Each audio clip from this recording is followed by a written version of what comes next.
Hi, it's Armando Cruz. I'm so glad you're here, and today I want to share with you part 2 of Are You Playing a Losing Game?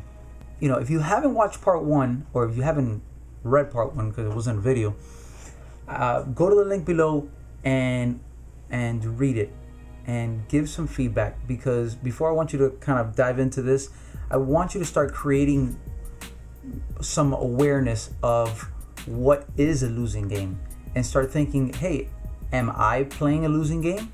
And I want you to leave your comments there, because I think it's going to be really important, the interaction. But if you have, this is part 2, and I wanted to share my story of what happened that led me to all of this. As you know, for the past 2 or 3 weeks, I've been out really not doing much online. I haven't put out a video. I haven't really been doing any newsletters. I've barely been sending emails on the social media. I haven't really been active. While that's not life altering, it matters to me, because this is the way I get to share with you and with everyone else in a consistent manner, because I don't get to see everyone all the time.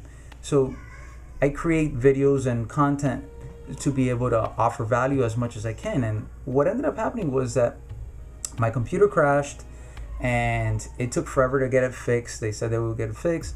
Long story short, ended up not being ready for almost a week and a half, almost 2 weeks.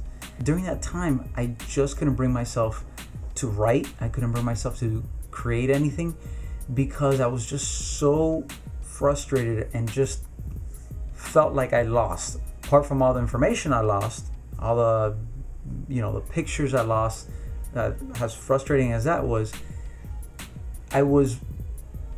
what I realized was I was playing a losing game, because my game was with the rules that said, in order to create something that's unique, something that's connected to you, you need to have your laptop.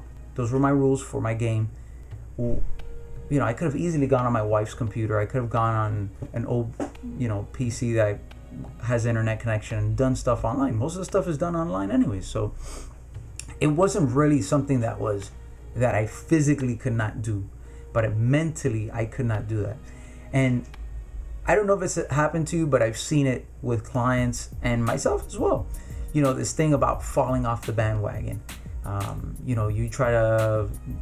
You're focused on a certain nutritional way of eating, or you're focused on exercising on a daily basis, and then just something happens that you're frustrated, either because you don't see the results, or you just get fed up with it and you stop. There's no consistency. You just shut it off. That's essentially what happened to me. And the reason is the rules that you have, that you're playing this losing game. Because if those rules aren't met, that means you lose. And most people don't like losing. If you lose enough, if you get frustrated enough, you stop. My whole purpose with all of this in Cruz Country and what I create is to have that longevity, to have that lifestyle design where this is something that you're going to do for the rest of your life, where you can say, hey, this is just the way I eat. This is not a diet. This is not some fad that I'm on. This is the way I move. This is something that it's part of me. I wake up in the morning, I do my exercise. This is just the lifestyle. But what ends up happening is that people have rules that stop them from doing that and stop that consistency, because it's a no-win game. Stars have to align, like I mentioned in part 1. Everything has to be perfect in order for them to win. So why not do yourself a favor and create rules that allow you to win on a more consistent basis, because it creates momentum. And I'm not saying to underachieve. I'm not saying, hey, you know what, this morning I'll consider it a success if I breathe and I can make it back home safely. While that's important, yes, stretch yourself, but understand that the more progressive, take those little steps, one step at a time. Don't make those huge jumps from the beginning. Have that vision for something bigger, but take it one step at a time, and what you'll find is you'll be more consistent. If you shoot for home runs every single time, there's a greater chance that you'll strike out. When you hit a big one, you'll hit a big one. But what I'm looking for is not necessarily home runs, But a home run will be considered you're winning. Let's say you're winning the battle. But if you're consistent, if you hit, let's say you're using the analogy of baseball, one person can hit a home run, but if a team consistently hit after hit, what you'll find is that they'll run up the score a lot more than just depending on that single one home run. And that's the way it is in life. While it's nice, the glory and nice and feels great to hit a home run out of the ballpark, it's for the longevity.